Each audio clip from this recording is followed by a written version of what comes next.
Kung bago ka pa lang sa aking YouTube channel, please subscribe at i-hit ang notification bell para updated ka sa aking bagong videos. Isang host ng Noon Time program, magbabalik na nga ba?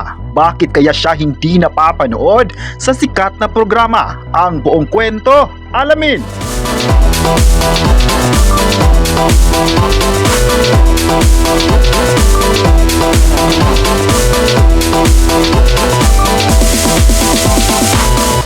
Excited na nga ang lahat ng tagahanga ng host ng sikat na Noon Time program ng Eat Bulaga sa naging pahayag ni Atasha sa tanong ng media sa kanya.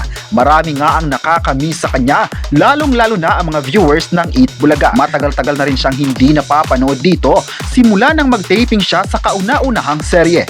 Ang palagi niyang tanong, lalo na ang mga masugid na taga-subaybay ng Noon Time program, ay kung kailan siya babalik bilang co-host ng Eat Bulaga.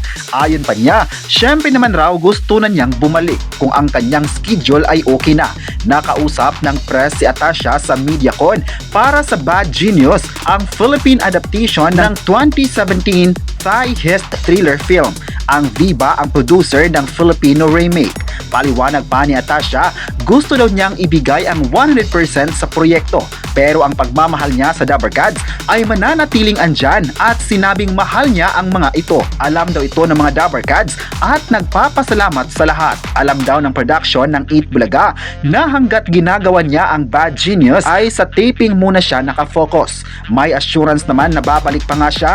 Ayon pa niya, kailangan raw ito. Kailangan daw muna niyang tapusin ang show, tapusin ang promo. Namimiss niya raw ang mga Dabbercads at pati na ang mga taong part ng Eat Bulaga.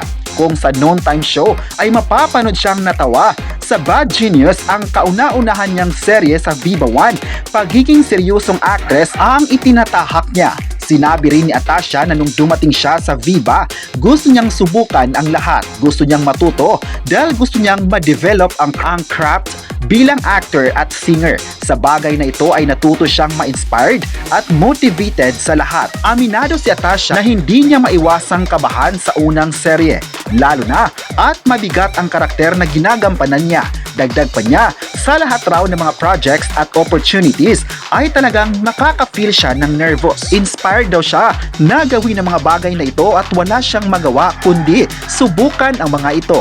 Hindi mo raw malalaman kung hindi susubukan ng isang bagay. Nilinaw rin ni Atasha na wala naman raw siyang expectation nang pasukin niya ng tuluyan ang pag-artista. Pero masaya raw siya sa nangyari. Ayon pa niya, wala naman raw expectation sa kahit anong project. Wala raw expectation pagdating sa result, pero wala naman raw expectation sa sarili kung saan i-expect ang mga ito at hindi lang take it for granted. Sa July 17, magsisimulang mapapanood sa Viva 1 ang Bad Genius at si Atasha ang pinakabida at gaganap bilang si Lynn. Ano naman kaya ang naging reaksyon ng mga magulang ni Atasha sa ginagawa niyang proyekto? Ayon pa niya, sa teaser pa lang ay proud na ang kanyang magulang. Hindi lang daw ang kanyang parents ang proud kundi maging ang kanyang buong pamilya, kabilang na ang kanyang lola, Andres, mga tito at titas na kitang-kita nito na na-appreciate nila ang ginagawa niyang palabas. Sila raw ang nagtulak sa kanya na gawin pa ito dahil proud sila sa ginawa ng actress at singer. Inaabangan na rin ni Atasha kung ano pa ang magiging reaksyon ng mga magulang kapag napanood na ang serye. Ayon pa niya, syempre raw may kaba especially sa kanyang parents. Nire-respeto niya raw ang kanyang pamilya at ina-admire na magiging katulad din siya sa kanyang mga magulang.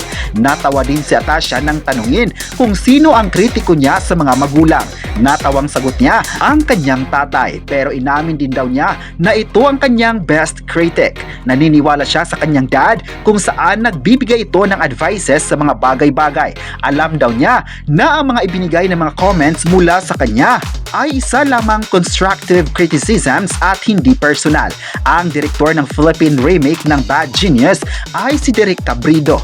Makakasama sina Gab Lagman at Jairus Aquino.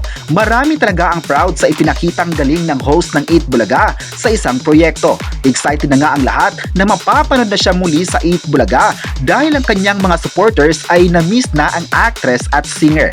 Matagal na kasing hindi ito napapanood kung saan isa siya sa mga inaabangan ng mga viewers sa live studio audience at maging sa mga viewers sa kanilang bahay. Di na taga makapaghintay ang lahat sa pagbabalik niya kung saan magaling ito sa mga sayawan. Isa ang kanyang performance sa inaabangan sa AB stage. Isa siyang magaling na performer kaya lahat ng mga viewers ay nagmamahal sa kanya.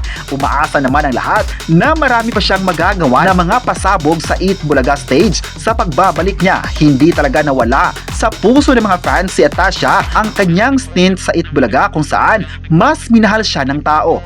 Aabangan na lang natin mga kapresko ang kanyang pagbabalik sa Eat Bulaga, ang longest running noontime show ng Pilipinas. Sa kabilang banda naman ay punong-puno ng pasasalamat ang kapuso actor na si Will Ashley sa lahat ng taong sumusuporta at naging bahagi ng kanyang Pinoy Big Brother journey. Si Will at ang kanyang kaduo na si Ralph De Leon o mas kilala sa kanilang duo name na Rawi ang hinirang na second big pleaser sa kakatapos lamang na Pinoy Big Brother Celebrity Collab Edition. Isang araw matapos ang big night noong Sabado, July 5, 2025, nag-post si Will Ashley sa kanyang Instagram account para isa-isahing pasalamatan ng mga taong tumulong at sumusuporta sa kanya.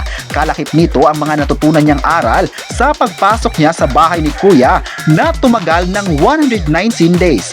Ayon kay Will, hindi naging madali ang pakikipagsapara niya sa Pinoy Big Brother House, ngunit sa tulong ng kanyang co-housemates ay matagumpay niya itong nalampasan. Mababasa sa kanyang caption, hindi raw madali ang kanyang journey sa loob ng bahay. Naranasan niya ang ups and downs, pero sa tulong ng Panginoon ay nalampasan niya ito.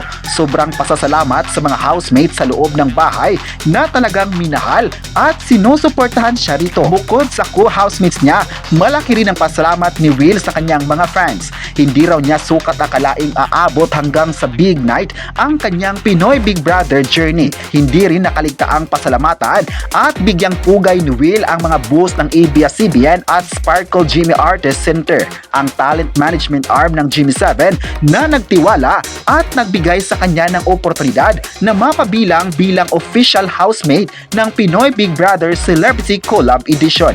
Saad ng 22-year-old actor sa ABS-CBN family, pinasalamatan niya ang bagong opportunity na ito. Pinasalamatan din ni Will Ashley si Big Brother pati na ang mga tao sa likod at harap ng kamera sa edisyon ng Pinoy Big Brother. Sa huli, sinabi ni Will na dadalhin niya sa pagharap sa hamon ng buhay ang mga natututunan niya sa loob ng bahay ni Kuya. Samantala, bilang patunay ng kasikatang tinatamasa ngayon ni Will sa paglabas niya sa bahay ni Kuya ay umabot na sa 1 million ang followers niya sa Instagram. Kayo, ano ang masabi nyo na magbabalik na si Atasha sa Eat Bulaga kapag tapos na ang proyekto niya? I-comment na kung proud ba kayo kay Will Ashley at huwag kalimutang i-subscribe ang ating YouTube channel.